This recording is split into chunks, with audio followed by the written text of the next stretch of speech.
আসসালামু আলাইকুম। আই এডুকেশনের পক্ষ থেকে সবাইকে স্বাগতম জানাচ্ছি। সবাইকে ঈদ মোবারক। ঈদের মোটামুটি প্রায় 5 থেকে 6 দিন অলরেডি পার হয়ে গেল। আমরা আমাদের সেকেন্ড টাইম ব্যাচের যে ফ্রি ক্লাস, সেই ফ্রি ক্লাস নিয়ে আপনাদের মাঝে আমরা আবার হাজির হয়ে গিয়েছি। সেকেন্ড টাইম ব্যাচের আজকে হচ্ছে অ্যাকাউন্টিং বিষয়ের ফ্রি ক্লাস। আমরা ঈদের আগেই আপনাদেরকে ঘোষণা দিয়ে রেখেছিলাম যে আমরা হচ্ছে 12 তারিখ থেকে আমাদের সেকেন্ড টাইম যারা কমার্সের স্টুডেন্ট তাদের ফ্রি ক্লাসগুলো শুরু করব। তো 8টা 10-এ শুরু হওয়ার কথা, একটু টেকনিক্যাল ইস্যুর কারণে আমরা 8টা 30 থেকে ক্লাসটি শুরু করলাম।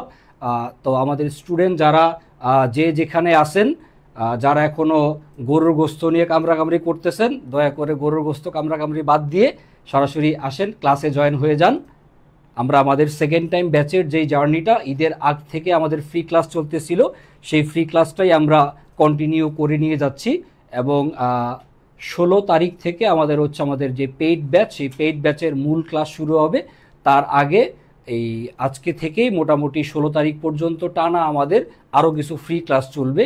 এই ফ্রি ক্লাসগুলো হচ্ছে বেসিক্যালি স্টুডেন্টদের কনফিডেন্সের জায়গাটা বিল্ড আপ করার জন্য, এবং কি কি টপিক তাদের পড়তে হয়, কিভাবে পড়তে হয়, এই বিষয়গুলো তাদেরকে একটু জানার জন্য বা একটু বোঝার জন্য আমরা আমাদের এই ক্লাসগুলো রাখতেছি।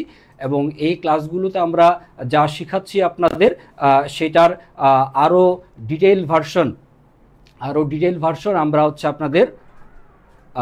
হচ্ছে আপনাদের মূল ক্লাসগুলো যখন শুরু হবে তখন আমরা আপনাদেরকে দেখাবো ইনশাল্লাহ।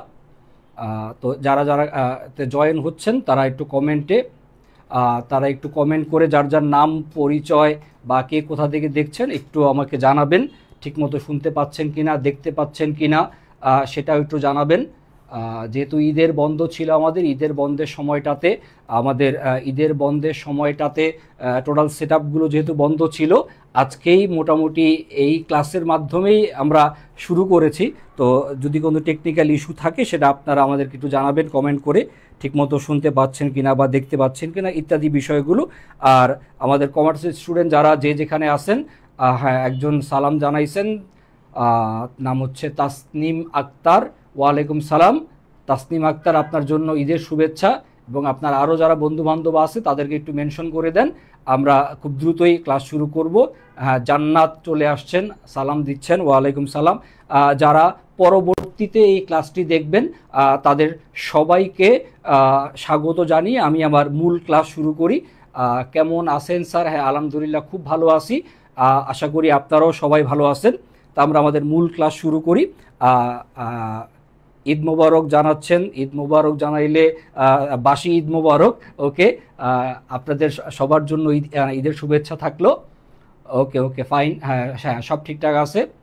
একজন দেখতেছেন হচ্ছে কেরানীগঞ্জ থেকে আসমাউল হোসনা। কেরানীগঞ্জে নাকি খুব ভালো মানের জিন্সের প্যান্ট নাকি কিনতে পাওয়া যায়। কেরানীগঞ্জে এগুলোর নাকি ফ্যাক্টরি আছে। তো যিনি কেরানীগঞ্জ থেকে দেখছেন, যদি একটু জিন্সের প্যান্টের দাম দর কীরকম সেটা যদি জানান, তাহলে আমরা হয়তো একটু কেনার চিন্তা ভাবনা করতাম। একটু খোঁজখবর রাখেন। স্যার আর্টসের ক্লাস হয় না? হ্যাঁ, আর্টসের ক্লাস হবে, রুটিনে আপনারা জেনে যাবেন আর্টসের ক্লাস ফ্রি ক্লাস কবে বা মূল পেইড ব্যাচের ক্লাস কবে, আপনারা পেজে মেসেজ দিলে আপনারা জেনে যাবেন। ওকে, টাঙ্গাইল থেকে একজন দেখছেন, ধন্যবাদ। ওকে, আসেন, যেহেতু আপনারা জয়েন করে ফেলছেন অলরেডি, বন্ধু বান্ধবদেরকে একটু মেনশন করে দেন, আমরা আমাদের মূল ক্লাসের আলোচনায় আমরা চলে যাই। আমাদের আজকের ক্লাসে আমরা যে টপিকটা নিয়ে আলোচনা করব, সেই টপিকটার নাম হচ্ছে একতরফা দাখিলা পদ্ধতিতে হিসাব নিকাশ। একতরফা দাখিলা পদ্ধতি, ইংরেজি নাম হচ্ছে যেটা সিঙ্গেল এন্ট্রি অ্যাকাউন্টিং। এই সিঙ্গেল এন্ট্রি অ্যাকাউন্টিং বা একতরফা দাখিলা পদ্ধতি, যারা সালাম জানাচ্ছেন সবাইকে একসাথে ওয়ালাইকুম সালাম জানাই দিলাম। একতরফা দাখিলা পদ্ধতি, এটা হচ্ছে একটা অসম্পূর্ণ পদ্ধতির হিসাব নিকাশ ব্যবস্থা। এটাকে অসম্পূর্ণ পদ্ধতি বলা হয় কারণ হচ্ছে এখানে সকল পক্ষ ঠিকঠাক মতো বা সকল ধরনের হিসাব ঠিকঠাক মতো লিপিবদ্ধ করা হয় না, তাই এটাকে বলা হয় হচ্ছে একতরফা দাখিলা পদ্ধতি বা বেসিক্যালি অসম্পূর্ণ পদ্ধতির হিসাব ব্যবস্থা। হ্যাঁ, কেমন আছেন? হ্যাঁ, আলহামদুলিল্লাহ ভালো আছি। এই একতরফা দাখিলা পদ্ধতি, এই টপিকটা যারা এইচএসসি 2024 ব্যাচ অর্থাৎ সেকেন্ড টাইম, তারা যেহেতু শর্ট সিলেবাসে পরীক্ষা দিয়ে আসছেন, তাদের শর্ট সিলেবাসে এই টপিকটা ছিল না। শর্ট সিলেবাসের বাইরের একটা টপিক ছিল, এবং এইচএসসি 2025 ব্যাচ যারা, তারাও কিন্তু এই শর্ট সিলেবাসের এই টপিকটা পড়তেছে না। তো সমস্যার জায়গাটা হচ্ছে এই, যেহেতু শর্ট সিলেবাসের টপিকের মধ্যে না থাকার কারণে অ্যাকাউন্টিংয়ের কিছু কিছু চ্যাপ্টার স্টুডেন্টরা বাদ দিয়ে আসে, কিন্তু বিশ্ববিদ্যালয় ভর্তি পরীক্ষাতে বিশ্ববিদ্যালয়ের টিচাররা পরীক্ষার প্রশ্ন করার সময় কোনো টপিক কিন্তু যাচাই বাছাই করে কিন্তু প্রশ্ন করে না। তারা চেষ্টা করে শর্ট সিলেবাসের ভিতর থেকে প্রশ্ন করার, বাট শর্ট সিলেবাসের বাইরের কিছু টপিক থেকেও প্রায়ই প্রশ্ন আসতে দেখা যায়, যার মধ্যে একতরফা দাখিলা পদ্ধতি এইটা এখান থেকে মাঝে মধ্যে, যেমন গত বছরের আগের বছরও গুচ্ছ ভর্তি পরীক্ষায় প্রশ্ন আসছে, এবছর কুমিল্লার ভর্তি পরীক্ষাতে প্রশ্ন আসছে, ইভেন রাজশাহী ইউনিভার্সিটি পরীক্ষাতেও মাঝে মধ্যে আসতে দেখা যায় প্রশ্ন। তো এই একতরফা দাখিলা পদ্ধতি খুবই সহজ একটা টপিক, যেহেতু ঈদ পরবর্তী আজকে একটা সহজ টপিক দিয়ে আমরা শুরু করি। স্যার এই ক্লাসটা ইউটিউবে হবে কি না? আমাদের ইউটিউবে এখনও আমরা আপলোড দিচ্ছি না, আমাদের যখন মূল পেইড ব্যাচের ক্লাস হবে তখন সেই পেইড ব্যাচের ক্লাসগুলো আমাদের গ্রুপে যেমন থাকবে তখন সেগুলো ইউটিউবে থাকবে। আপাতত আমাদের এই পেজে আপনি এই ক্লাসগুলো পরবর্তীতে আবার দেখতে পাবেন। আর যদি আপনি পরবর্তীতে আরেকবার দেখার ইচ্ছা পোষণ করেন, সবার জন্য একটা অনুরোধ থাকবে, যে যার ফেসবুক টাইমলাইনে বা আপনি আপনার প্রোফাইলে যদি ক্লাসটা শেয়ার করে রাখেন, পরবর্তীতে আপনি ইজিলি দেখতে পাবেন এবং আপনার বন্ধুবান্ধবীরাও এটা পরবর্তীতে দেখে তারা কিছু উপকার অবশ্যই পাবে। তো মানুষকে সেবা বা সহায়তা করার এই সুবিধাটা অবশ্যই সবার নেওয়া উচিত। যারা যারা ক্লাসটা করতেছেন সবার জন্য একটা অনুরোধ থাকবে, যার যার প্রোফাইলে ক্লাসটুকু একবার করে শেয়ার দিয়ে রাখেন। শেয়ার দিয়ে রাখলে পরবর্তীতে আপনি যেমন ক্লাসটা আবার রিপিট দেখতে পারবেন, আপনার ফ্রেন্ড সার্কেলরাও এই ক্লাসটুকু আশা করি দেখে উপকৃত হতে পারবে। তো এই একতরফা দাখিলা পদ্ধতি যেটা বলছিলাম, সহজ টপিক, বাট এই সহজ টপিক যদি আমরা প্র্যাকটিস না করি, না যদি আমরা ট্রাই করি, তাহলে আসলে না যদি শিখি, তাহলে পরীক্ষাতে প্রশ্ন আসলে সমাধানটা কিভাবে করব। এই জন্যই একতরফা দাখিলা পদ্ধতির এই ক্লাসটা আমরা আজকে নিচ্ছি। একতরফা দাখিলা পদ্ধতির উপর দুইটা ক্লাস থাকবে, আজকে একটা ক্লাস হবে এবং আগামীকালকেও ঠিক 8টা 10-এ এই ক্লাসের সেকেন্ড পার্ট, দ্বিতীয় অংশ থাকবে। তো যারা ক্লাসে জয়েন হয়েছেন তাদের জন্য আমন্ত্রণ আগামীকালকে এটার সেকেন্ড পার্ট দেখার জন্য। আসেন আমরা এখন শুরু করতে পারি আশা করি। একতরফা দাখিলা পদ্ধতি, এটাকে বলা হয়েছে একটা অসম্পূর্ণ পদ্ধতির হিসাব ব্যবস্থা। অসম্পূর্ণ পদ্ধতির হিসাব ব্যবস্থা বলা হয়, তা অসম্পূর্ণ পদ্ধতির হিসাব ব্যবস্থা বলা হয় কারণ এখানে দুতরফা দাখিলা পদ্ধতিকে অনুসরণ করা হয় না। দুতরফা দাখিলা পদ্ধতিতে আমরা জানি যে একটা পক্ষ ডেবিট হয়, একটা পক্ষ ক্রেডিট হয়, বাট এখানে দুতরফা দাখিলা পদ্ধতিকে সম্পূর্ণরূপে অনুসরণ করা হয় না, না করে কিছু আংশিক হিসাব নিকাশ করা হয়। এই জন্য এটাকে অসম্পূর্ণ পদ্ধতি বা সহজ বাংলায় একতরফা দাখিলা পদ্ধতি বলা হয়।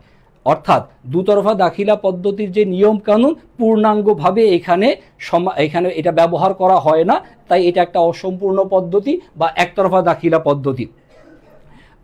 এইচএসসি পাস করবেন তারপরে ইউনিভার্সিটি চিন্তাভাবনা করবেন, হ্যাঁ এইটা জনি সরকার বলছেন, এটা একটা ভালো চিন্তাভাবনা অবশ্যই, বাট এইচএসসি পরীক্ষার পাশাপাশি আপনি এখন থেকে যদি একটু একটু ইউনিভার্সিটির জন্য প্রিপারেশান নেন, মনে হয় খুব একটা মন্দ কাজ হবে না। আগামী আধা ঘন্টা বা 40 মিনিট যদি আপনি ক্লাসটা করেন, হয়তো বা আপনি অন্যদের চাইতে বিশ্ববিদ্যালয় ভর্তি পরীক্ষায় 1-2 নাম্বার এগিয়ে থাকলেও থাকতে পারেন। তো যেহেতু ক্লাসে চলে আসছেন, ক্লাস থেকে চলে না গিয়ে ক্লাসটা কন্টিনিউ করবেন আশা করি। আচ্ছা, তো যা বলছিলাম, এই একতরফা দাখিলা পদ্ধতিতে এখানে কিছু ব্যক্তিবাচক হিসাব আর নগদান হিসাব সংরক্ষণ করা হয়। খেয়াল করেন, ব্যক্তিবাচক হিসাব, ব্যক্তিবাচক হিসাব অর্থাৎ মালিকের মূলধন, মালিকের উত্তোলন, তারপর দেনাদার, পাওনাদার, এগুলাকে ব্যক্তিবাচক হিসাব বলা হয় সনাতন হিসাব বিজ্ঞানের ধারণা অনুযায়ী। এবং নগদ টাকার প্রাপ্তি এবং নগদ টাকার প্রদান, এই হিসাবগুলো সংরক্ষণ করা হয়। কিন্তু অন্য কোনো প্রকার সম্পত্তির হিসাব এবং নামিক হিসাব এখানে সংরক্ষণ করা হয় না। সম্পত্তিবাচক হিসাব আর নামিক হিসাব, নামিক হিসাব মানে কি, যেমন আয় হিসাব আর ব্যয় হিসাব, এগুলো সংরক্ষণ করে না একতরফা দাখিলা পদ্ধতিতে। আর এজন্যই এটা একটা অসম্পূর্ণ পদ্ধতি। আর এই একতরফা দাখিলা পদ্ধতিতে যেহেতু সঠিকভাবে দুতরফা দাখিলা পদ্ধতি অনুসরণ করা হয় না, তাই দুতরফা দাখিলা পদ্ধতিতে আমরা যেভাবে লাভ ক্ষতি নির্ণয় করি, এখানে আসলে সেইভাবে লাভ ক্ষতিটা নির্ণয় করা যায় না। এখানে লাভ ক্ষতি নির্ণয় করার জন্য ভিন্ন একটা পন্থা অবলম্বন করতে হয়। আমরা জানি যে মোট আয় থেকে মোট ব্যয়ের টাকা বাদ দিলে নিট লাভ অথবা নিট ক্ষতি আসে, আবার বিক্রয় থেকে বিক্রিত পণ্যের ব্যয় বাদ দিলে মোট লাভ আসে। তো এই যে হিসাবগুলো আয় সংক্রান্ত বা ব্যয় সংক্রান্ত অর্থাৎ নামিক হিসাব, এইটা তো একতরফা দাখিলা পদ্ধতিতে সংরক্ষণ করা হয় না। সম্পত্তিবাচক হিসাব এগুলো তো সংরক্ষণ করা হয় না। তাই একতরফা দাখিলা পদ্ধতিতে আপনি যেই হিসাবটা যেই অ্যামাউন্টটা নির্ধারণ করতে পারবেন না সেটা হচ্ছে মোট লাভ। মোট লাভ একতরফা দাখিলা পদ্ধতিতে কখনোই নির্ধারণ করা যায় না, কারণ মোট লাভ নির্ধারণ করতে হলে আপনার যেটা লাগবে সেটা হচ্ছে বিক্রয় আর হচ্ছে বিক্রিত পণ্যের ব্যয়। বিক্রয় হচ্ছে আয়বাচক হিসাব আর বিক্রিত পণ্যের ব্যয় হচ্ছে ব্যয়বাচক হিসাব। এই আয় ব্যয় অর্থাৎ যেহেতু নামিক হিসাব সংরক্ষণ করা হয় না, তাই একতরফা দাখিলা পদ্ধতিতে মোট লাভ কখনোই নির্ধারণ করা যাবে না। এই সেন্টেন্সটা বা এই লাস্টের ওয়ার্ডটা একটু ভালো মতো মনে রাখেন। এখান থেকে এমসিকিউর পদ্ধতির প্রশ্নে চলে আসতেই পারে যে একতরফা দাখিলা পদ্ধতিতে কি নির্ধারণ করা যায় না। একতরফা দাখিলা পদ্ধতিতে কি নির্ণয় করা যাবে না? মোট লাভ কখনোই বের করা যাবে না। আর মোট লাভ বের করতে না পারার লজিকটা হচ্ছে কারণ একতরফা দাখিলা পদ্ধতিতে নামিক হিসাব অর্থাৎ আয় এবং ব্যয়বাচক হিসাব সংরক্ষণ করা হয় না। স্যার আজকের ক্লাসের পিডিএফ পাওয়া যাবে কি? হ্যাঁ, ক্লাস করতে থাকেন, আমরা প্রয়োজন হলে আপনাদেরকে পিডিএফ অবশ্যই দিয়ে দিব। যার যার পিডিএফ প্রয়োজন তারা একটু কমেন্ট করে লিখে রাখেন, আমরা পিডিএফ প্রয়োজন বোধ আপনাদেরকে দিয়ে দিব। ক্লাসটুকু মনোযোগ দিয়ে করেন। আচ্ছা আসেন, একতরফা দাখিলা পদ্ধতিতে আমরা প্রথমে কিছু সূত্র আগে দেখে নেই। একতরফা দাখিলা পদ্ধতিতে আমরা প্রথমে নির্ধারণ করা শিখবো হচ্ছে প্রারম্ভিক আর হচ্ছে সমাপনী মূলধন। প্রারম্ভিক মূলধন বছরের শুরুর যেটা আর সমাপনী মূলধন বছরের শেষের যেটা। একতরফা দাখিলা পদ্ধতিতে প্রারম্ভিক মূলধন নির্ধারণ করার সূত্রটা হচ্ছে এই যে প্রারম্ভিক মোট সম্পত্তি মাইনাস হচ্ছে প্রারম্ভিক মোট দায়। প্রারম্ভিক মোট সম্পত্তি থেকে প্রারম্ভিক মোট দায় বিয়োগ করলেই পাওয়া যাবে হচ্ছে প্রারম্ভিক মূলধন।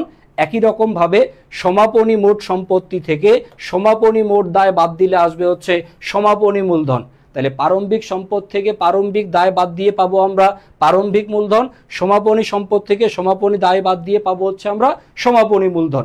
এই সূত্রটা মনে রাখবেন, পরবর্তীতে অঙ্ক করতে গেলে আমাদের কাজে লাগবে। প্রারম্ভিক আর সমাপনী মূলধন বের করা আমরা অলরেডি শিখলাম। আর এখানে লাভ ক্ষতি নির্ধারণ করা হয় যেভাবে, এই লাভ ক্ষতি নির্ধারণ করার পদ্ধতিটা হচ্ছে এই যে সমাপনী মূলধন আর হচ্ছে প্রারম্ভিক মূলধন। সমাপনী মূলধন অর্থাৎ বছরের শেষের যেটা, সমাপনী মূলধন বছরের শেষেরটা, প্রারম্ভিক মূলধন বছরের শুরুরটা, এই দুটাকে তুলনা করে কম্পেয়ার করে কোনটা বেশি কোনটা কম কম্পেয়ার করে লাভ ক্ষতি নির্ণয় করা হয়। লাভ ক্ষতি নির্ধারণ করা হয় কিভাবে? প্রারম্ভিক ও সমাপনী মূলধনের তুলনা করে। একতরফা দাখিলা পদ্ধতিতে প্রারম্ভিক মূলধন এবং সমাপনী মূলধনের তুলনা করে লাভ ক্ষতি নির্ণয় করা হয়। মনে রাখা লাগবে যদি সমাপনী মূলধনের পরিমাণ বেশি হয়, সমাপনী মূলধনের পরিমাণ বেশি হয় তাহলে হবে হচ্ছে লাভ। সমাপনী মূলধনের পরিমাণ বেশি হলে হবে হচ্ছে লাভ। আর যদি প্রারম্ভিক মূলধনের পরিমাণ বেশি হয়, প্রারম্ভিক মূলধনের পরিমাণ বেশি হলে হবে হচ্ছে ক্ষতি। প্রারম্ভিক মূলধনের পরিমাণ বেশি হলে হবে হচ্ছে ক্ষতি। যদি হাতের কাছে খাতা কলম থাকে একটু লিখে রাখবেন, একটু লিখে রাখবেন, একটু লিখে রাখবেন কোন কথাটা? সমাপনী মূলধন বেশি হলে কি হবে? লাভ হবে, প্রফিট হবে। সমাপনী মূলধন বেশি হলে হবে হচ্ছে মুনাফা বা লাভ। অপরদিকে প্রারম্ভিক মূলধনের পরিমাণ বেশি হলে হবে হচ্ছে ক্ষতি।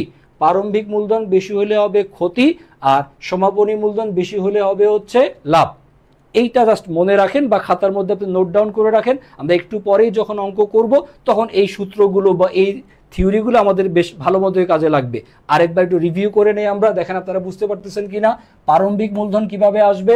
প্রারম্ভিক মোট সম্পত্তি মাইনাস প্রারম্ভিক মোট দায়। সমাপনী মূলধন কিভাবে আসবে? সমাপনী মোট সম্পত্তি মাইনাস সমাপনী মোট দায়। আর প্রারম্ভিক মূলধন সমাপনী মূলধনের তুলনা করে আমরা লাভ ক্ষতি বের করব। যদি সমাপনী মূলধনের পরিমাণ বেশি হয়, সমাপনী মূলধনের পরিমাণ যদি বেশি হয় তাহলে হবে হচ্ছে মুনাফা বা লাভ। আর যদি প্রারম্ভিকের পরিমাণ বেশি হয় তাহলে হবে হচ্ছে ক্ষতি। প্রারম্ভিকের পরিমাণ বেশি হলে হবে হচ্ছে ক্ষতি। একটু কমেন্ট করে লিখে জানান আপনারা এই পর্যন্ত বুঝতে পারছেন কিনা, এই পর্যন্ত বুঝছেন কিনা একটু আমাকে কমেন্ট করে জানাবেন।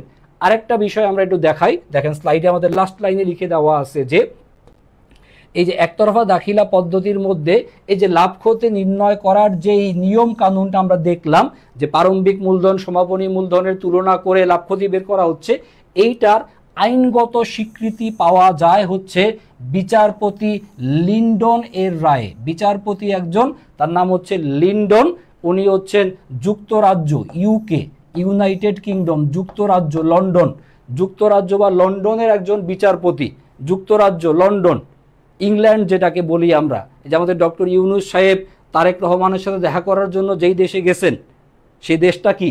ইউনাইটেড কিংডম, যুক্তরাজ্য বা লন্ডন। সেই যুক্তরাজ্য বা লন্ডনের একজন বিচারপতি, তার নাম হচ্ছে লিন্ডন, উনি আদালতে একটা রায় দিছে। সেই রায়ের দ্বারাই এই একতরফা দাখিলা পদ্ধতির লাভ ক্ষতি নির্ণয়ের আইনগত স্বীকৃতি পাওয়া যায়। কারণ একতরফা দাখিলা পদ্ধতি এটা কোনো বস্তুনিষ্ঠ পদ্ধতি না, এটা দুতরফা দাখিলা পদ্ধতিকে পুরোপুরি অনুসরণ করে না, এটা একটা গোজামিল দেওয়া পদ্ধতি। তো এই গোজামিল দেওয়া বিষয়টাকে যদি আপনাকে সবার জন্য গ্রহণযোগ্য বানাইতে হয়, তাহলে একটা তো নিয়ম কানুন তো লাগবে, স্বীকৃতি তো লাগবে। আর সেই আইনগত স্বীকৃতিটা পাইছি কার কাছ থেকে? বিচারপতি লিন্ডনের রায়। আর এই বিচারপতি লিন্ডন হচ্ছে যুক্তরাজ্য বা লন্ডনের একজন বিচারপতি। এই যে উনি যে রায়টা দিছে, এই রায়ের মাধ্যমে হচ্ছে একতরফা দাখিলা পদ্ধতির লাভ ক্ষতি নির্ণয়ের আইনগত স্বীকৃতি পাওয়া গেছে। এই তথ্যটা জানাটা যে খুব একটা জরুরি তা না, বাট আপনি যেহেতু অ্যাকাউন্টিংয়ের স্টুডেন্ট, একতরফা দাখিলা পদ্ধতি শিখবেন, তো একতরফা দাখিলা পদ্ধতির বেসিকটা কোন জায়গা থেকে আসছে জাস্ট এইটা আমাদের একটু সবার জানা থাকা অবশ্যই উচিত। আমাদের স্লাইডে বিস্তারিত আলোচনা দেওয়া আছে, আমি আশা করব আপনার এই স্লাইডটা একটু একটা স্ক্রিনশট দিয়ে রাখবেন। পরবর্তীতে যদি আপনি পড়তে চান, পরবর্তীতে যদি মনে রাখতে চান, সেটা আপনার বেশ ভালো কাজে লাগবে। এই জায়গাটা থেকে একটু স্লাইডটা স্ক্রিনশট দিয়ে রাখেন। বিচারপতি লিন্ডন যে রায়টা দিছে, সেই রায়টা হচ্ছে কার্লিল আর হচ্ছে কার্বলিক স্মোক বল কোম্পানি, একটা কোম্পানি আর একজন ব্যক্তি, দুইজনের মধ্যে একটা ঝামেলা হয়েছিল। সেই ঝামেলা সংক্রান্ত একটা রায়, সেই রায়ের মাধ্যমেই আমরা লাভ ক্ষতি নির্ণয়ের একটা আইনগত স্বীকৃতি পাইছি। খেয়াল করে দেখেন, এই যে কার্বলিক স্মোক বল কোম্পানি তারা একটা বিজ্ঞাপন প্রকাশ করছে, যে বিজ্ঞাপনদের মধ্যে তারা বলছে যে তাদের পণ্য ব্যবহার করার পরে যদি কেউ ইনফ্লুয়েঞ্জা মানে হচ্ছে যে সর্দি কাশি মানে কাশি যেটা, এইটাতে যদি কেউ আক্রান্ত হয় তাহলে তিনি 100 পাউন্ড পুরস্কার পাবেন। যদি আক্রান্ত হয়, কারণ তারা এতটুকু শিওর যে তাদের প্রোডাক্ট ব্যবহার করলে কেউ ইনফ্লুয়েঞ্জাতে আক্রান্ত হবে না। যদি কেউ আক্রান্ত হয় এমন দাবি যদি আসে, তাহলে তারা 100 পাউন্ড পুরস্কার পাবে, অর্থাৎ তারা জরিমানা হিসেবে প্রোভাইড করবে। এই যে মিসেস কার্লিল, একজন ভদ্র মহিলা মিসেস কার্লিল এই পণ্য ব্যবহার করছে এবং ওনার এই কাশি বা ইনফ্লুয়েঞ্জা হয়েছে। আর ইনফ্লুয়েঞ্জা হওয়ার পরে তিনি কোম্পানির বিরুদ্ধে সরাসরি হচ্ছে মামলা করে দিয়ে মামলা করছে। আর এই কোম্পানির বিরুদ্ধে মামলা করার কারণে কোম্পানি তাকে কি ক্ষতিপূরণ দিতে বাধ্য হয়েছে। আর এই যে মামলাটা রায় দিছে হচ্ছে বিচারপতি লিন্ডন সাহেব কত সালে? 1893 সালে, এক দশক আগে 1893 সালে এই মামলার রায় হয়েছে। আর এই রায়ের মাধ্যমেই আমরা একতরফা দাখিলা পদ্ধতির একটা আইনগত স্বীকৃতি পাইছি। আচ্ছা, একটু স্ক্রিনশট দিয়ে রাখেন জাস্ট জানার জন্য। এটা পরীক্ষাতে আসবে এমন কিছু না, পরীক্ষাতে 1 বছরই আসছিল, শুধু বিচারপতি লিন্ডন সাহেবের নাম মনে রাখলেই হয়। চট্টগ্রাম বিশ্ববিদ্যালয়ে একবার আসছিল, বাট মূল ঘটনাটা হচ্ছে এই, লিন্ডন সাহেব রায় দিয়েছিলেন যে যেহেতু বিজ্ঞাপন একটা চুক্তি, এই চুক্তির মাধ্যমে যদি বিজ্ঞাপনের শর্তকেও পূরণ করে, সে যদি এটা গ্রহণ করে, আর যদি কেউ ক্ষতিগ্রস্ত হয় তাহলে কোম্পানি তাকে ক্ষতিপূরণ দিতে বাধ্য। এই যে বিষয়টা, এইটার একটা আইনগত গুরুত্ব আছে, কারণ এর মাধ্যমে লাভ ক্ষতি নির্ধারণের যে পদ্ধতিটা সেটা আমাদের অলরেডি আসছে। জাস্ট এইটা আমরা জেনে রাখলাম যে বিচারপতি লিন্ডন সাহেব উনি হচ্ছে যেই এই ঐতিহাসিক রায় দিছে, যেটা পরবর্তীতে চুক্তি আইনে একটা গুরুত্বপূর্ণ দৃষ্টান্ত স্থাপন করে। অ্যাকাউন্টিংয়ের যেটা চুক্তি আইন, এই চুক্তি আইন হওয়ার ক্ষেত্রে এটা একটা গুরুত্বপূর্ণ ভূমিকা পালন করছে এই যে পদ্ধতিটা, এই যে রায়টা, এইটা। তাহলে এখান থেকে শুধু আপনারা এই ঘটনাটুকু আপনারা জেনে রাখলেন। এখান থেকে যদি প্রশ্ন আসে, সর্বোচ্চ একটাই আসতে পারে যে একতরফা দাখিলা পদ্ধতির আইনগত ভিত্তি, একতরফা দাখিলা পদ্ধতিতে লাভ ক্ষতি নির্ধারণের আইনগত স্বীকৃতি বা আইনগত ভিত্তি আসছে কার কাছ থেকে? বিচারপতি লিন্ডনের রায়ের মাধ্যমে আসছে। আর এইটা ঝামেলাটা ছিল দুইজনের মধ্যে, মিসেস কার্লিল আর হচ্ছে ওই কার্বলিক স্মোক বল কোম্পানি, এই দুজনের একটা মামলা হয়েছিল।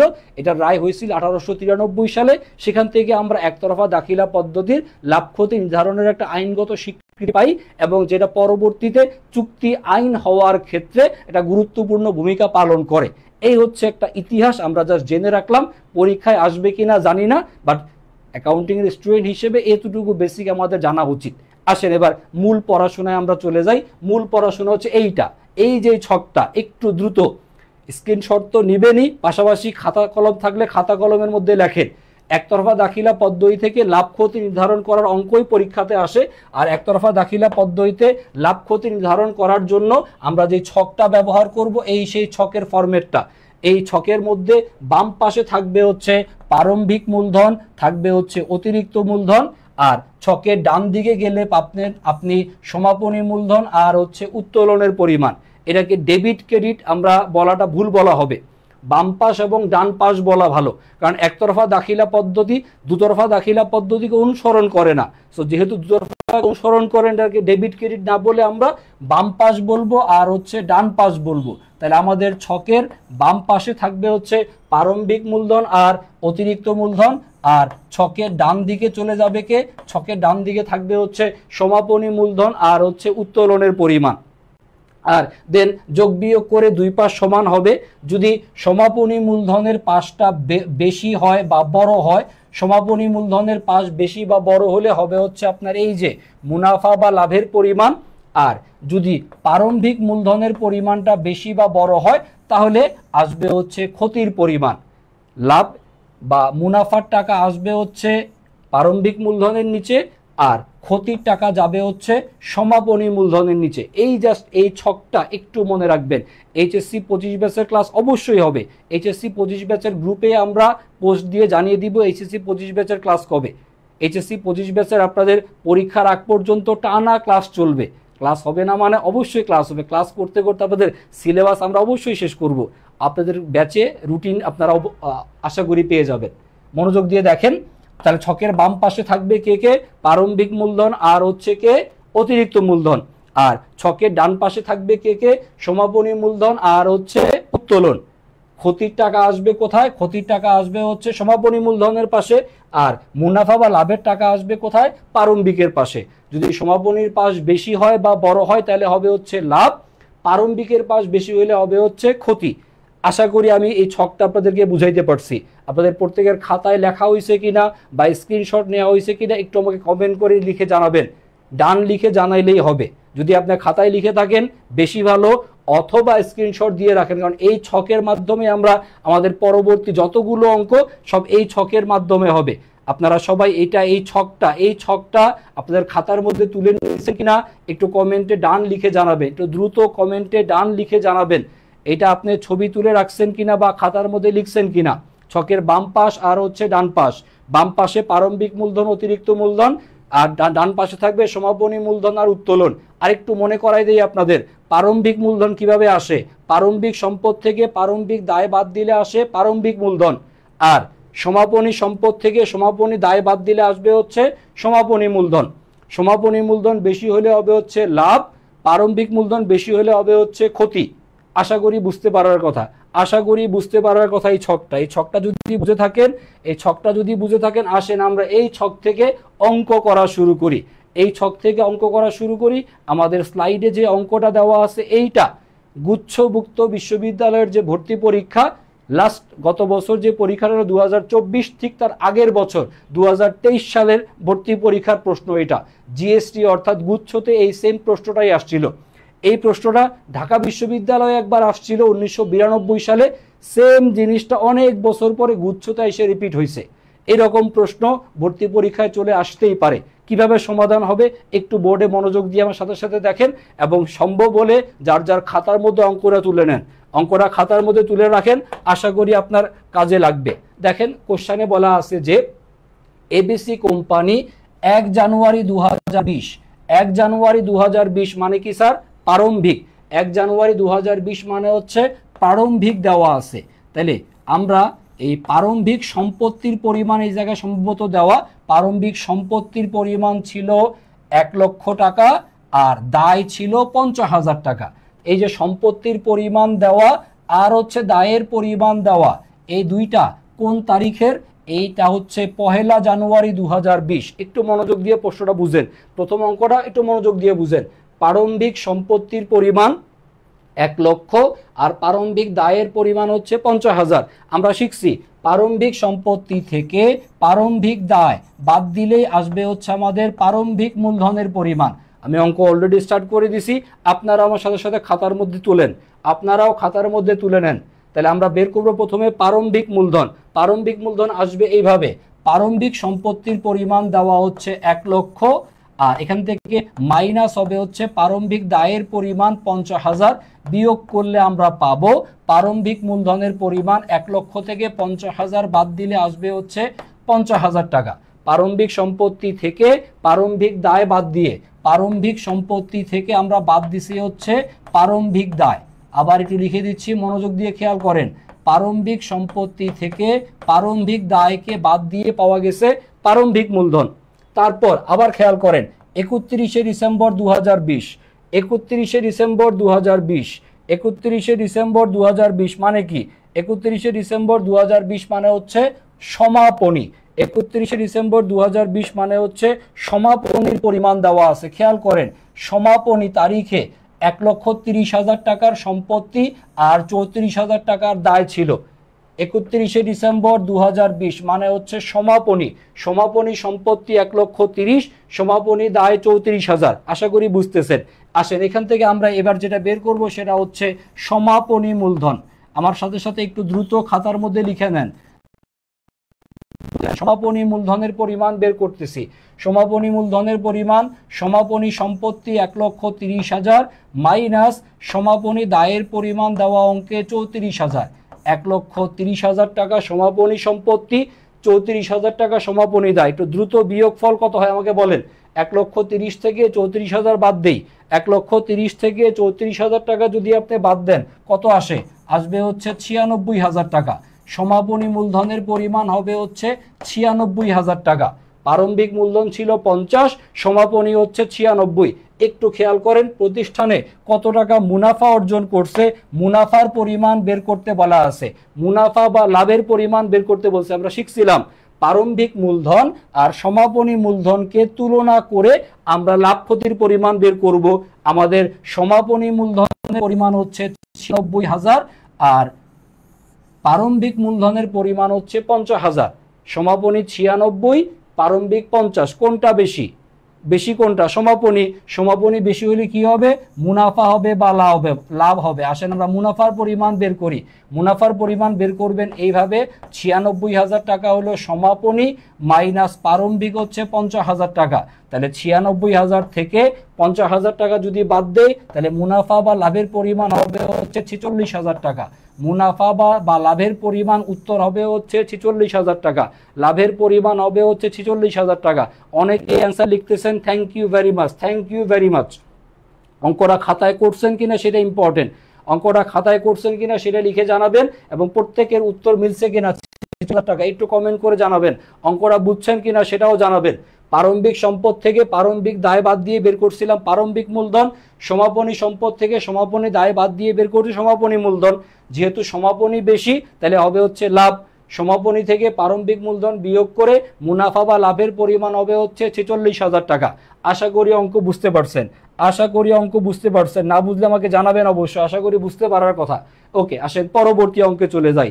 পরবর্তী অঙ্কে চলে যাই। হ্যাঁ, খাতায় করছেন কি নাম? অভিশাপ। সুন্দর নাম লিখছেন। আর নিজের নাম যদি লেখেন অভিশাপ তাহলে তো হইছেই। অভিশাপ খাতায় লিখছে। ওকে, থ্যাংক ইউ ভেরি মাচ খাতার মধ্যে করার জন্য।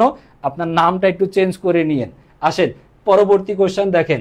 একজন মালিক, উনি হচ্ছে 1 জানুয়ারি 2024 তারিখে তার সম্পত্তি ছিল 50,000 টাকা আর দায় ছিল হচ্ছে 25,000 টাকা। স্ক্রিন দেখতে পাচ্ছেন কিনা খেয়াল করেন। 1 জানুয়ারি 2024 প্রারম্ভিক সম্পত্তি 50,000 টাকা আর প্রারম্ভিক দায় হচ্ছে 25,000 টাকা। আর তারপরে 31শে ডিসেম্বর মানে হচ্ছে সমাপনী। সমাপনী তারিখে 65,000 টাকার সম্পত্তি, 17,000 টাকার ছিল হচ্ছে দায়। সেই বছরে সে কত টাকা মুনাফা বা লাভ অর্জন করছে সে মুনাফা বা লাভের পরিমাণ বের করতে বলা আছে। আশা করি অঙ্কটা নিজেরা করতে পারবেন। দ্রুত যার যার খাতায় মুখে মুখে করে ফেলছেন, আলহামদুলিল্লাহ, মুখে মুখে করতে পারলে বেশি ভালো, বাট প্রথমবার অঙ্ক খাতায় লিখে রাখেন যাতে পরবর্তী রিভিশন দেওয়ার সময় আপনি মুখে মুখে করতে পারেন। নেক্সট অঙ্ক কোশ্চেন নাম্বার 2, দ্রুত খাতার মধ্যে করেন, দ্রুত খাতার মধ্যে করেন, মুখে মুখে করতে পারলে ভালো। কমেন্ট করে উত্তর জানান, কমেন্ট করে উত্তর জানান। 2 নাম্বার কোশ্চেনের অ্যান্সার হবে কত টাকা বের করতে বলা হয়েছে অঙ্কে, মুনাফা বা লাভের পরিমাণ, মুনাফা বা লাভের পরিমাণ কত বের করেন, দ্রুত বের করেন। মুনাফা বা লাভের পরিমাণ বের করেন, মুনাফা বা লাভের পরিমাণ। একজন কমেন্ট করে উত্তর জানাইছেন কত, 13,000 টাকা। উত্তর কি 13,000 টাকা কিনা সেটা আমি নিজেই জানি না, আরও অনেক অন্যরা কমেন্ট করে জানিয়ে দেখেন সঠিক উত্তরটা কত হয়। সঠিক উত্তর হবে হচ্ছে 23,000 টাকা। মুনাফা বা লাভের পরিমাণ হবে হচ্ছে 23,000 টাকা। মুনাফা বা লাভের পরিমাণ উত্তর হবে হচ্ছে 23,000 টাকা। একটু সবাই মিলায় নেন, লাভের পরিমাণটা হবে হচ্ছে 23,000 টাকা। লাভের পরিমাণ 23,000 টাকা হবে এইভাবে। কিভাবে খেয়াল করে দেখেন, 65 থেকে যদি আমরা 17 বাদ দেই তাহলে কত আসে, এখানে আসবে হলো যে 8 2 48,000। 48,000 টাকা থেকে বিয়োগ করতে হবে হচ্ছে 25,000 টাকা। 48,000 টাকা থেকে 25,000 টাকা বিয়োগ করলে লাভের পরিমাণ হবে হচ্ছে 23,000 টাকা। দেখেন আপনারা বুঝছেন কিনা, মুনাফা বা লাভের পরিমাণ উত্তর 23,000 টাকা। 48,000 টাকা থেকে 25,000 টাকা বাদ দিলে উত্তর হবে 23,000 টাকা। দেখেন বুঝছেন কিনা, বুঝছেন কিনা আমাকে জানান, বুঝছেন কিনা আমাকে জানান। প্রশ্ন করতে পারি স্যার 48,000 কোন জায়গা থেকে আসছে? 48,000 টাকার নাম হচ্ছে সমাপনী মূলধন। 48,000 টাকা হচ্ছে সমাপনী মূলধন মাইনাস 25,000 টাকার নাম হচ্ছে প্রারম্ভিক মূলধন। প্রারম্ভিক মূলধন 25,000 আসছে এইভাবে। প্রারম্ভিক সম্পত্তি থেকে প্রারম্ভিক দায় বাদ দিয়ে 50,000 টাকা থেকে 25,000 টাকা বাদ দিলে প্রারম্ভিক মূলধনের পরিমাণ হবে 25, আর 65,000 টাকার সমাপনী সম্পত্তি আর সমাপনী দায় হলো 17, বিয়োগ করলে আসবে হচ্ছে 48,000 টাকার সমাপনী মূলধন। আর সমাপনী মূলধন থেকে প্রারম্ভিক মূলধন বাদ দিলে লাভের পরিমাণ হবে হচ্ছে 23,000 টাকা। আশা করি সবার বুঝতে পারার কথা, আশা করি সবার খাতার মধ্যেও করা হয়ে যাওয়ার কথা। ওকে, এরকম প্রশ্নই পরীক্ষাতে আসে, সহজ সহজ প্রশ্ন আমরা যা শিখে রাখি।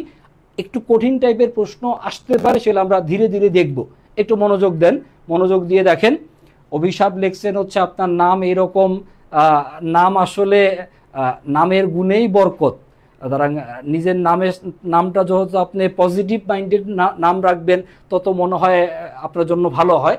অভিশাপ নামটা চেঞ্জ করে একটু ভালো একটা সুন্দর নাম রেখে দিয়েন, তাহলে মনে হয় ভালো হবে। যেহেতু এটা ফেসবুক প্রোফাইলের নাম, ডেফিনেটলি আপনার নিজের নাম এটা না, এটা ফেসবুকে নাম দিয়েছেন অভিশাপ। অভিশাপ বাদ দিয়ে একটু ভালো একটা নাম রাখেন, পজিটিভ ভাইব থাকবে, পজিটিভ এনার্জি থাকবে। এই দেখেন 3 নাম্বার প্রশ্ন, 3 নাম্বার প্রশ্ন, 3 নাম্বার প্রশ্নে এখানে বের করতে বলছে বছরের মুনাফা কত টাকা। এই রকমের অঙ্ক সমাধান করার জন্য, এই রকমের অঙ্ক সমাধান করার জন্য আমরা খাতার মধ্যে শুরুতেই একটা টি ছক এঁকে নিব। স্যার খাতার মধ্যে আমার সাথে সাথে টি ছক আঁকেন, ছক এঁকে নেন। ছকের বাম পাশে আমরা লিখব, যেটা নামগুলো একটা করে লিখে রাখি, তো দ্রুত আমার সাথে সাথে খাতার মধ্যে করে নেন। আমরা ছকের বাম পাশে লিখব হচ্ছে প্রারম্ভিক মূলধন, তার নিচে লিখব হচ্ছে আমরা অতিরিক্ত মূলধন। এই যে লাভ ক্ষতি নির্ধারণের যে ছকটা আমরা দেখে আসছিলাম, সেই লাভ ক্ষতি নির্ধারণের ছক ব্যবহার করব আমরা। এই ছক অনুযায়ী অঙ্ক হবে। খাতার মধ্যে একটা টি ছক আঁকেন এবং দ্রুত আমার সাথে সাথে খাতার মধ্যে লিখে নেন। ছকের ডান পাশে আপনি লিখবেন সমাপনী মূলধন, আর সমাপনী মূলধনের নিচে আসবে হচ্ছে উত্তোলন। জাস্ট এই ফরম্যাটটা, এই ছকটা মাথায় রাখেন। একতরফার যে কোনো অঙ্ক, একতরফার যে কোনো অঙ্ক এভাবে সমাধান হয়ে যাবে, একতরফার যে কোনো অঙ্ক সমাধান হয়ে যাবে। বাম পাশে প্রারম্ভিক মূলধন আর অতিরিক্ত মূলধন, আর ডান পাশে হচ্ছে সমাপনী মূলধন আর উত্তোলন। খাতার মধ্যে যদি ছক আঁকা হয়ে থাকে আমার সাথে সাথে আসেন, মান বসাই। প্রারম্ভিক মূলধনের মান দেওয়া আছে, মান লিখি। প্রারম্ভিক মূলধনের মান হচ্ছে 2 লক্ষ টাকা, ছকের বাম পাশে 2 লক্ষ। বছরের মাঝখানে বিনিয়োগ, বছরের মাঝখানে বিনিয়োগ মানে অতিরিক্ত মূলধন, অতিরিক্ত মূলধনের পরিমাণ হচ্ছে 3 লক্ষ টাকা। তারপর মালিকের উত্তোলনের পরিমাণ দেওয়া আছে হচ্ছে 50,000, লিখে নিলাম মালিকের উত্তোলনের পরিমাণ 50। আর বলছে বছরের শেষে মূলধন, বছরের শেষে মূলধন মানে হচ্ছে সমাপনী মূলধন। সমাপনী মূলধনের পরিমাণ লিখে নিলাম ছকের ডান পাশে। সমাপনী মূলধনের পরিমাণ হচ্ছে 7 লক্ষ। জাস্ট ছকে মান বসাবেন, লাভ ক্ষতি অটোমেটিক বের হয়ে যাবে। দেখেন প্রারম্ভিক হচ্ছে 2 লক্ষ, সমাপনী হইল 7 লক্ষ। যেহেতু সমাপনী বেশি, সমাপনী বেশি তাহলে হবে কি লাভ। সমাপনী বেশি হইলে হবে হচ্ছে মুনাফা বা লাভ। আসেন আমরা মুনাফা বা লাভের পরিমাণটা বের করি। মুনাফা বা লাভের পরিমাণ বের করব, এটাই কোশ্চেনের অ্যান্সার, এটাই আমাদেরকে বের করতে বলা আছে। এই মানটা বের করার জন্য আমরা সমাপনীর পাশ আগে যোগ করি। সমাপনীর পাশ যোগ করেন, সমাপনী পাশের যোগফল হবে হচ্ছে 7,50,000। দুই পাশের যোগফল সমান হইতে হবে। আমরা প্রারম্ভিকের পাশেও যোগফল লিখে রাখলাম 7,50,000। 7,50,000 টাকা থেকে 7,50,000 টাকা থেকে প্রারম্ভিকের অতিরিক্তের যোগফল বাদ দেন। প্রারম্ভিকের অতিরিক্ত 2 লাখ আর 3 লাখ মিলে কত হয়? 5 লক্ষ। 5 লক্ষ থেকে 7,50,000 বাদ দিলে, 5 লক্ষ থেকে 7,50,000 থেকে 5 লক্ষ টাকা বাদ দিলে মুনাফা বা লাভের পরিমাণ হবে হচ্ছে 2,50,000 টাকা। মুনাফা বা লাভের পরিমাণ অঙ্কের অ্যান্সার হবে 2,50,000 টাকা। 2,50,000 টাকা। হ্যাঁ স্যার, এটা বেসিক ক্লাস, এটা বেসিক ক্লাস, এটা বেসিক ক্লাস। এই ক্লাসের মাধ্যমে আমরা আপনাদেরকে সহজ বিষয়গুলোকে বুঝাই দেওয়ার চেষ্টা করতেছি। পেইড ব্যাচে এই টপিকেরই আরও এলাবোরেট আমরা পড়াবো। বেসিক ক্লাস এইটা ধরে রাখতে পারেন, হ্যাঁ বেসিক ক্লাস। বাট এই বেসিক ক্লাস থেকেও প্রশ্ন পরীক্ষাতে আসতেই পারে। সো ক্লাসটা মনোযোগ দিয়ে করার জন্য অনুরোধ থাকলো। অঙ্কটা খাতায় করা হয়েছে কিনা আমাকে জানাবেন, অঙ্কটা খাতায় করা হয়েছে কিনা জানাবেন, অঙ্ক বুঝতেছেন কিনা সেটা জানাবেন, অঙ্ক খাতায় লিখে করবেন।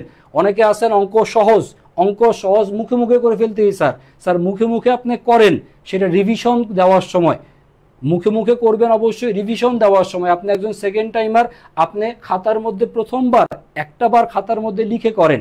এই অঙ্কগুলো খাতার মধ্যে করা থাকলে যেটা সুবিধা হবে যে পরবর্তীতে যখন রিভিশন দিব আমরা জাস্ট দেখে দেখে অঙ্ক সমাধান করে ফেলতে পারবো, দেখে দেখে অঙ্ক সমাধান করে ফেলতে পারবো। আশা করি বুঝছেন অঙ্কটা, আশা করি বুঝতে পারার কথা, আশা করি বুঝতে পারার কথা অঙ্ক। আসেন পরবর্তী অঙ্কে চলে যাই। কোশ্চেন নাম্বার 3 শেষ, এবার আসি কোশ্চেন নাম্বার 4। 4 নাম্বার প্রশ্ন, 4 নাম্বার প্রশ্ন। এই জায়গাতেও আপনার 2023 সালে কত টাকা মুনাফা বা ক্ষতি হয়েছে, এই লাভ ক্ষতির পরিমাণ বের করতে হবে। লাভ ক্ষতির পরিমাণ বের করতে হবে। একটু দ্রুত যার যার খাতার মধ্যে অঙ্কটা সমাধান করবেন, দ্রুত যার যার খাতার মধ্যে অঙ্কটা লিখে সমাধান করেন। কোশ্চেন নাম্বার 4, 4 নাম্বার কোশ্চেনটা দ্রুত খাতার মধ্যে লিখে সমাধান করেন, দ্রুত খাতার মধ্যে লিখে সমাধান করেন। আমি বোর্ডে করতেছি, আপনারাও দ্রুত খাতা লিখে নেন, দ্রুত খাতার মধ্যে লিখে নেন। দেখেন 4 নাম্বার প্রশ্নে আপনি প্রথমে বাম পাশে লিখবেন হচ্ছে প্রারম্ভিক মূলধন। আমি একটু শর্টকাট করে লিখতেছি, আপনারা এলাবোরেট লিখে নিয়েন। প্রারম্ভিক মূলধন 2023 সনের শুরুতে মূলধন মানে হচ্ছে প্রারম্ভিক মূলধনের পরিমাণ দেওয়া আছে হচ্ছে 56,000। 2023 সনের শেষে মানে হচ্ছে সমাপনী মূলধন। 2023 সনের শেষে হিসাবের জের দ্বারায় অর্থাৎ সমাপনী মূলধনের পরিমাণ দেওয়া আছে কত টাকা? 1,20,000 টাকা। সমাপনী মূলধনের পরিমাণ হচ্ছে 1,20,000। ওই বছরে তিনি 30,000 টাকার যন্ত্র সরবরাহ করে। যেটা যন্ত্র সরবরাহ করবে সেটা হবে হচ্ছে অতিরিক্ত মূলধন। প্রারম্ভিকের নিচে অতিরিক্ত মূলধনের পরিমাণ লিখলাম হচ্ছে 30,000। আর বলছে 14,000 টাকা মূল্যের দ্রব্য ব্যবহারের জন্য, 14,000 টাকা মূল্যের দ্রব্য ব্যবহারের জন্য উত্তোলন করে। আমরা সেটাকে লিখে নেই হচ্ছে উত্তোলন। পণ্য উত্তোলন লেখা দরকার, জাস্ট উত্তোলন লিখলেই হবে, উত্তোলন লিখলেই হবে। উত্তোলনের পরিমাণ দেওয়া আছে কত টাকা? 14,000 টাকা। উত্তোলনের পরিমাণ 14,000। লাভ ক্ষতি বের করতে বলা আছে। আমরা দেখি প্রারম্ভিক বেশি না সমাপনী বেশি? সমাপনীর পরিমাণ বেশি, তাহলে সমাপনীর পরিমাণ বেশি হলে হবে হচ্ছে মুনাফা বা লাভের পরিমাণ। আমরা এখানে মুনাফা বা লাভের পরিমাণ বের করব, এটাই হবে কোশ্চেনের অ্যান্সার। ডান পাশেরটা 1,20,000 আর 14 এর যোগফল হচ্ছে 1,34,000। 1,34,000 টাকা যোগফল লিখলাম। 1,34,000 টাকা থেকে আপনি প্রারম্ভিক আর হচ্ছে অতিরিক্ত 56 আর 30 86 বিয়োগ করেন। 1,34,000 থেকে 86,000 টাকা বিয়োগ করেন। 1,34,000 থেকে 86,000 টাকা বিয়োগ করে আমাকে উত্তর বলেন। উত্তর বলেন কত হয়? উত্তর বলেন কত হয়? মুনাফা বা লাভের পরিমাণ কত হয়? 48,000 টাকা। অনেকে কমেন্ট করে লিখে জানাচ্ছেন। দেবস্মিতা, পূর্ণা, তারপরে হচ্ছে অভিশাপ, তারপরে হচ্ছে হ্যাঁ আলরাজি হয়তো আগের কোশ্চেনের অ্যান্সার লিখছেন। উত্তর হচ্ছে 48,000 টাকা। মুনাফা বা লাভের পরিমাণটা হবে হচ্ছে 48,000 টাকা। আশা করি সবাই বুঝতে পারার কথা। সবাই বুঝছেন কিনা একটু কমেন্ট করে উত্তর জানাবেন, একটু কমেন্ট করে উত্তর জানাবেন, একটু কমেন্ট করে জানাবেন যে আপনি ঠিকমতো বুঝতে পারতেছেন কিনা, ঠিকমতো বুঝতে পারতেছেন কিনা আমাকে জানাবেন। ওকে, মুছে দিলাম, পরবর্তী কোশ্চানে যাই। পরবর্তী কোশ্চান 4 নাম্বার কোশ্চান শেষ করলাম, পরবর্তী কোশ্চানে যাব। পরবর্তী প্রশ্ন, নেক্সট প্রশ্ন, নেক্সট প্রশ্ন 5 নাম্বার প্রশ্ন, বিশাল বড় একটা প্রশ্ন দেওয়া আছে, এই প্রশ্নটা সমাধান করতে হবে। কোশ্চেন নাম্বার 5, এখানেও 2024 সনের মুনাফা বা লাভের পরিমাণ কত বের করতে বলা আছে। যারা ক্লাসটা করতেছেন খাতার মধ্যে অঙ্কটা করেন, দ্রুত দ্রুত খাতার মধ্যে অঙ্কটা সমাধান করেন। Question number 5, question number 5 number প্রশ্ন, জাস্ট খাতার মধ্যে ছক আঁকেন, একে কোশ্চেনটা সমাধান করেন। বোর্ডে যে ছকটা দেওয়া আছে এই জাস্ট এই ফরম্যাট অনুযায়ী, এই ছক অনুযায়ী অঙ্ক সমাধান হবে। তো দ্রুত অঙ্কটা সমাধান করে দেখ, আমাকে উত্তরটা জানান, দ্রুত অঙ্কটা সমাধান করে উত্তর জানান। কোশ্চেন নাম্বার 5 নাম্বার প্রশ্ন, 5 নাম্বার প্রশ্ন, জাস্ট এই ফরম্যাটে এই ছক অনুযায়ী অঙ্ক করতে হবে। একতরফার সমস্ত অঙ্ক এই ছক অনুযায়ী হবে, একতরফার সকল অঙ্ক এই ছক অনুযায়ী হবে। ছক অনুযায়ী মান বসাবেন, অঙ্ক খুব ইজিলি মিলে যাবে। একটু দ্রুত, একটু দ্রুত। কোশ্চেন নাম্বার 5 একটু ঝামেলা আছে 5 নাম্বার প্রশ্নে। 5 নাম্বার প্রশ্নটা একটু বড়, খুব আহামরি কঠিন কিছু না, আশা করি আপনারা করতে পারবেন। দ্রুত খাতার মধ্যে করেন, দ্রুত খাতার মধ্যে করেন। এবং ক্লাস শেষ হওয়ার পরে, ক্লাস শেষ হওয়ার পরে প্রত্যেকেই এই আমরা ক্লাসে যে কটা অঙ্ক করাবো, মোস্ট প্রবলি টোটাল 6টা অঙ্ক থাকবে, 6টা অঙ্ক খাতার মধ্যে একটু নোট করে ছবি তুলে একটু পেজে আপনারা আপনাদের নোটটা শেয়ার করবেন। যারা যারা পেজে এইটা শেয়ার করবেন, এই আজকের ক্লাসের যে অঙ্কগুলো আমরা করাবো টোটাল 6টা অঙ্ক, 6টা অঙ্কের নোট যারা শেয়ার করবেন, 6টা অঙ্কের নোট যারা শেয়ার করবেন তাদের জন্য গিফটের ব্যবস্থা থাকবে। 6টা অঙ্কের নোট, 6টা অঙ্কের নোট, এই 6টা অঙ্ক আমরা করাবো। 6টা ম্যাথ আপনি হচ্ছে খাতার মধ্যে করে, 6টা অঙ্কের ম্যাথ আপনি খাতার মধ্যে করে এই নোটটা আপনি আমাদের এই যে এই পেজে যে ক্লাস হচ্ছে এই পেজে আপনি শেয়ার করবেন, পেজে আপনি পোস্ট দিবেন। যারা এইটা শেয়ার করবেন তাদের জন্য গিফট থাকবে, তাদের জন্য গিফট থাকবে। যারা হচ্ছে ক্লাসের মধ্যে অঙ্কগুলো করতেছেন তারা ক্লাস শেষ হওয়ার পরপরই তারা আপনারা পেজে পোস্ট করবেন। যারা যারা পেজে পোস্ট করবেন তাদের মধ্য থেকে লটারির মাধ্যমে একজনকে একটা পুরস্কার দেওয়া হবে। ঈদের সময় যেহেতু আমরা সালামি দিতে পারি নাই, যারা যারা নোট শেয়ার করবেন তাদের জন্য গিফট থাকবে।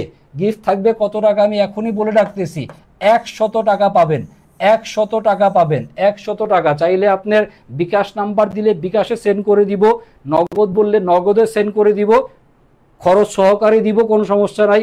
বা যদি বলেন মোবাইল নাম্বারে রিচার্জ করতে, রিচার্জও করে দেওয়া হবে। জাস্ট এই ক্লাস শেষে এই নোটটা শেয়ার করবেন পেজে, পেজে যারা নোটটা শেয়ার করবেন তাদের সবার মধ্য থেকে লটারির মাধ্যমে নির্বাচিত করে একজন ভদ্রলোক বা একজন ভদ্রমহিলাকে 100 টাকা সালামি হিসেবে দেওয়া হবে, 100 টাকা পাবেন সালামি হিসেবে। সো অঙ্কটা খাতার মধ্যে করেন, অঙ্কটা খাতার মধ্যে করেন। যারা নোট শেয়ার করবেন তারা গিফট পাবেন 100 টাকা। ওকে, অঙ্কটা করেন, দ্রুত দ্রুত অঙ্কটা করেন। একজনের মনে হয় করা হয়ে গেছে, কি নাম কি নাম কি নাম, হ্যাঁ অভিশাপ, অভিশাপ, হ্যাঁ ও লিখে ফেলছেন। উত্তর হলো 24,000 টাকা। 24,000 টাকা হচ্ছে মুনাফা।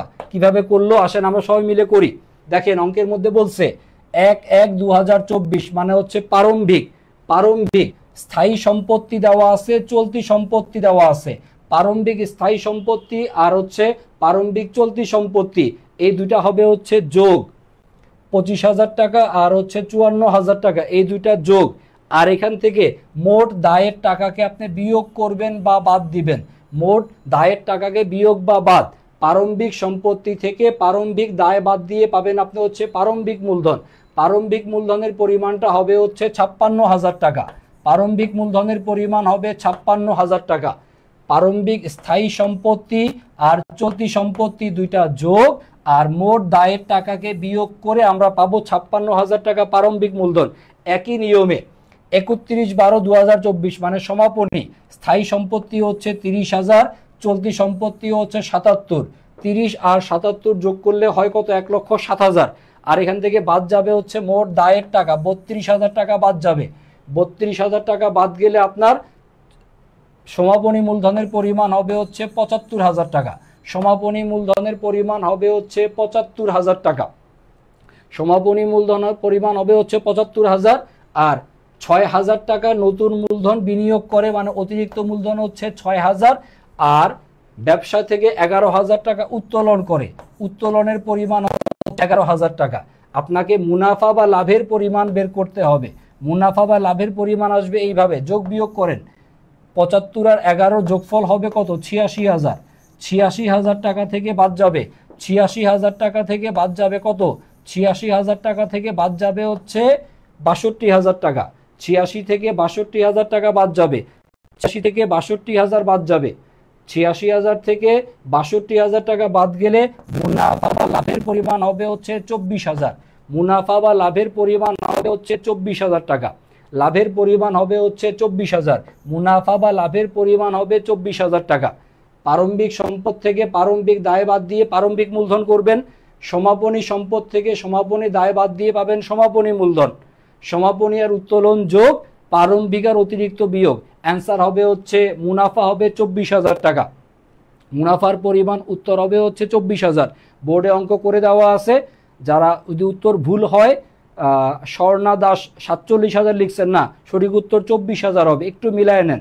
স্বর্ণা দাস একটু আপনার উত্তরটা মিলায় নেন, বোর্ডে করে দেওয়া আছে, বোর্ডে করে দেওয়া আছে।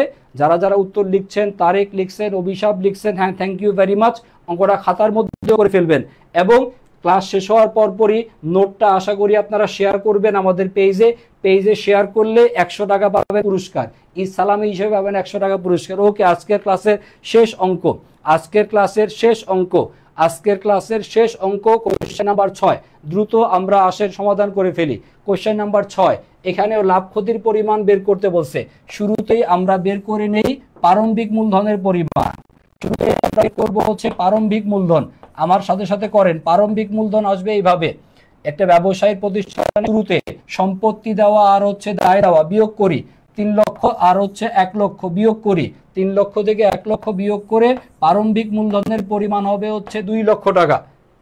৩ লক্ষ টাকা প্রারম্ভিক সম্পত্তি, ১ লক্ষ টাকা প্রারম্ভিক দায়, বিয়োগ করে প্রারম্ভিক মূলধন ২ লক্ষ। বছরে ৫০,০০০ টাকা মালিক বিনিয়োগ করছে, যদি বিনিয়োগ করে সেটা হবে হচ্ছে অতিরিক্ত মূলধন। প্রারম্ভিক মূলধনের নিচে অতিরিক্ত মূলধনের পরিমাণ হচ্ছে ৫০,০০০ টাকা। আর ১ লক্ষ টাকা উত্তোলন করে, ছকের ডান পাশে গিয়ে আপনি লিখবেন উত্তোলনের পরিমাণ হচ্ছে কত? ১ লক্ষ টাকা হচ্ছে উত্তোলনের পরিমাণ। উত্তোলনের পরিমাণ দেওয়া আছে ১ লক্ষ। এই অঙ্কের ঝামেলা হচ্ছে লাস্টের লাইনে, বছরের শেষে সমাপনী মূলধনের পরিমাণ প্রারম্ভিকের চাইতে ২০% বেশি। প্রারম্ভিক মূলধন যত তার চাইতে বেশি, প্রারম্ভিক মূলধন যত তার চাইতে বেশি হলো সমাপনী মূলধন। কত বেশি? ২০% বেশি। এটা আমার সাথে সাথে খেয়াল করেন। প্রারম্ভিক মূলধনের পরিমাণ দেওয়া আছে অঙ্কে কত? আমরা বের করে নিছি ২ লক্ষ। এই ২ লক্ষ টাকা প্রারম্ভিক, তার চাইতে ২০% বেশি হবে হচ্ছে সমাপনী মূলধন। সমাপনী মূলধন প্রারম্ভিকের চাইতে ২০% বেশি। কত টাকা হয় সমাপনী মূলধন? কত টাকা হয় সমাপনী মূলধন? একটু খেয়াল করি। প্রারম্ভিক মূলধন ২ লক্ষ, তার বেশি ২০%। ২ লক্ষ টাকার ২০%-এ হচ্ছে ৪০,০০০। ২ লক্ষ টাকার ২০% যদি আমরা করি, ২ লক্ষ টাকা এর যদি আমরা ২০% করি, ২ লক্ষ টাকার 20% করলে আসে হচ্ছে ৪০,০০০। ৪০,০০০ টাকা হচ্ছে বেশি। এই ৪০,০০০ টাকা বেশি, ৪০,০০০ টাকা বেশি, ৪০,০০০ টাকা বেশি হচ্ছে কে? বেশি হলো সমাপনী মূলধন। কার চাইতে বেশি? প্রারম্ভিকের চাইতে বেশি। প্রারম্ভিকের চাইতে সমাপনী মূলধন 20% বেশি। 20% কত? ৪০,০০০ টাকা বেশি। তাহলে সমাপনী মূলধনের পরিমাণ হবে হচ্ছে ২,৪০,০০০। সমাপনীর পরিমাণ ২,৪০,০০০, যা প্রারম্ভিকের তুলনায় কত? 20% বেশি। আশা করি এটা বুঝতে পারার কথা। লাভ ক্ষতি বের করতে বলছে, যেহেতু সমাপনীর পরিমাণ বেশি তাহলে হবে হচ্ছে মুনাফা বা লাভ। মুনাফা বা লাভের পরিমাণ, আসেন অঙ্ক শেষ করি। পাশের যোগফল হচ্ছে ৩,৪০,০০০। ৩,৪০,০০০ টাকা থেকে ২,৫০,০০০ টাকা বিয়োগ করি। ৩,৪০,০০০ থেকে ২,৫০,০০০ টাকা যদি আপনি বিয়োগ করেন, মুনাফা বা লাভের পরিমাণ উত্তর হবে হচ্ছে ৯০,০০০। ৯০,০০০ টাকা হচ্ছে মুনাফা বা লাভ। এটাই হচ্ছে কোশ্চেনের সঠিক উত্তর। মুনাফা বা লাভের পরিমাণ উত্তর হবে হচ্ছে ৯০,০০০ টাকা। তাসনিম আক্তার লিখছেন, দেবস্মিতা লিখছেন, থ্যাংক ইউ। যারা যারা এখনও লেখেন নাই দ্রুত অঙ্কটা শেষ করে কমেন্ট করে আমাকে উত্তর জানান। মুনাফা বা লাভের পরিমাণ হবে হচ্ছে 90,000 টাকা। টোটাল আমরা 6টা অঙ্ক আজকের ক্লাসে আপনাদেরকে দেখাইলাম। নেক্সট দিন আমরা আপনাদেরকে আরও কিছু অঙ্ক করে দেখাবো এই একতরফা দাখিলা পদ্ধতিরই। আশা করি আপনারা অঙ্কটা বুঝতে পারার কথা। ওকে, আমরা আজকে এখানেই শেষ করতেছি একতরফা দাখিলা পদ্ধতির আরও কিছু জটিল টাইপের অঙ্ক যেগুলা মাঝে মধ্যে পরীক্ষায় চলে আসতে পারে। আজকের ক্লাসে আমরা মোটামুটি বেসিক এবং একটু অ্যাডভান্স লেভেল পর্যন্ত যাইনি, মিডিয়াম লেভেল পর্যন্ত গেছি। আগামীকালকে আমরা একতরফা দাখিলা পদ্ধতির সেকেন্ড অংশ, আগামীকালকে একতরফা দাখিলা পদ্ধতির দ্বিতীয় অংশ, সেই দ্বিতীয় অংশের মধ্যে থাকবে হচ্ছে কিছু অ্যাডভান্স লেভেলের প্রশ্ন। এই অ্যাডভান্স লেভেলের প্রশ্নগুলো সবসময় আসে এমন না, মাঝে মধ্যে পরীক্ষাতে আপনাকে দ্বিধাদ্বন্দ্বে ফেলে দেওয়ার জন্য আসতে পারে। তো আগামীকালকের ক্লাস হবে হচ্ছে 8টা 10-এ। আগামীকাল শুক্রবার ঠিক রাত 8টা 10-এ হচ্ছে এই একতরফা দাখিলা পদ্ধতিরই আরও একটা ক্লাস থাকবে। সেখানে আমরা কোনো বেসিক আলোচনা করব না, সরাসরি অ্যাডভান্স লেভেলের অঙ্কে চলে যাব। আজকের ক্লাসটা যারা করছেন তারা অবশ্যই আগামীকালকের ক্লাসটা জয়েন করেন, তাহলে একতরফা দাখিলা থেকে ভর্তি পরীক্ষাতে প্রশ্ন আসবে ইনশাল্লাহ। আপনার প্রশ্ন মিস যাওয়ার কোনো সুযোগ নাই, প্রশ্ন কমন পাবেন। পরীক্ষার হলে অঙ্ক করতে হবে না, এমনি ইনশাল্লাহ আপনি কমন পাবেন। আর যারা যারা আপনার বন্ধু বান্ধব ক্লাস করে নাই তাদেরকে একটু মেনশন দিয়ে জানাবেন আগে আজকের ক্লাসটা যাতে করে, অঙ্কগুলো নোট যাতে করে, আমাদের পেজে যাতে নোটটা শেয়ার করে, এবং আগামীকালকের 8টা 10-এ যে ক্লাস হবে সেকেন্ড অংশ একতরফা দাখিলা পদ্ধতির, সেটাতে যাতে সবাই জয়েন করে, সেটা সবাইকে আপনারা একটু জানিয়ে দিবেন। আর আপনাদের জন্য আগেই বলে রাখছি, যারা যারা এই নোটটা শেয়ার করবেন, যারা যারা নোট, এই যে অঙ্ক টোটাল কয়টা করালাম, টোটাল ম্যাথ করালাম কয়টা, টোটাল ম্যাথ ছিল আজকে 6টা। এই 6টা ম্যাথ সুন্দর মতো খাতার মধ্যে করেন, নোট আকারে করেন। নোট আকারে করে আপনি হচ্ছে ছবি তুলে আমার এডুকেশনের যে পেজ আছে, আই এডুকেশনের পেজে আপনি হচ্ছে একটা সুন্দর করে একটা পোস্ট দিবেন। এই পোস্ট দিলে যারা যারা পোস্ট দিবেন, যারা যারা নোটটা শেয়ার করবেন, যারা যারা নোট শেয়ার যে কোনো একজন লটারির মাধ্যমে নির্বাচন করা হবে। যে কোনো একজন 100 টাকা মূল্যের গিফট পেয়ে যাবেন। এই 100 টাকা হয় আপনাকে বিকাশে দিব বা নগদে দিব, আপনি বললে আপনার মোবাইলে রিচার্জ করে দিব। যদি বলেন স্যার মানে ডেটা প্যাকেজ কিনে দেন, স্যার আমার এমবি লাগবে, এমবিও দিয়ে দেওয়া হবে ইনশাল্লাহ। ওকে, আশা করি আজকের ক্লাসটা যেভাবে আপনারা খুব আগ্রহ নিয়ে করছেন, আগামীকালকের ক্লাসটা করবেন, তাহলে ইনশাল্লাহ এই যে যা পড়ালাম আগামীকালকের ক্লাস করলে ইনশাল্লাহ এই topic full and final clear. এখান থেকে প্রশ্ন আসলে কমন পাবো ইনশাল্লাহ, এবং আমরা সবাই এটা ভালো মতো ইনশাল্লাহ অ্যান্সার করতে পারবো। সবাইকে আরও একবার ঈদের শুভেচ্ছা জানিয়ে আমি আমার ক্লাসটা এখানেই শেষ করছি। সবাই ভালো থাকবেন, আগামীকালকের ক্লাসে সবাই আসবেন ইনশাল্লাহ। ধন্যবাদ সবাইকে, আল্লাহ হাফেজ।